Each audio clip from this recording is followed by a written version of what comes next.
Hello, good morning. Lunes tayo ng adlaw, August 10, 2026.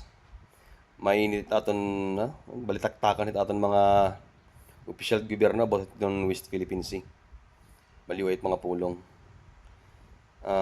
Ikaw, ano ba imo stand about ng West Philippine Sea? Ipagtanggol ta aton o ipanhatag na aton? Take note ha, magkaiba iton nagdidipinsa or nagtatanggol kasi nakikipag-away. Bayan kasi kita mamislead itong papagawas ng naratibo it nga mga pro-China naton nga mga opisyal nagkikipag-away ano kita. Mali po iton.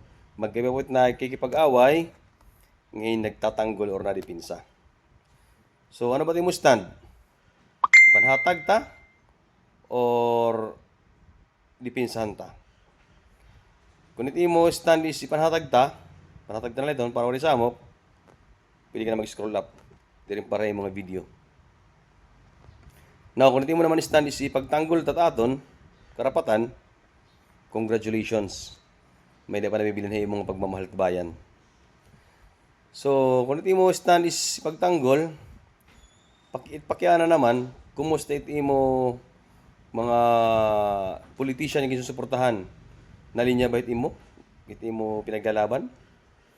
Ano ba tira mga statement itong bubuhat itong mga Chinese Coast Guard? Pambubumbat aton mga barko, mga mangingisda, pambubulit ng mga mga atong Coast Guard. Tanan, niraging bubuhat aton nga pagrawg-daog. Ano ba't stand iti mga politician nga magsusuportahan? Naggayakan bahera against? Or na dipensahera? Itira ba mga statement? Hinabat na benepisyo? Pilipinas or China? Itira mga bubuliwan yung mga statement. Amo itong pakiana. Sunod ng eleksyon, butusan aton mga leader nga naugupit Pilipinas.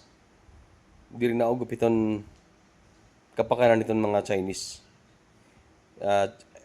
I mean Chinese government, di rin mga Chinese people, kahit ibang Chinese people, mga buutan ito niya, diba? Kilala ko. So, Chinese government. So, amula guys.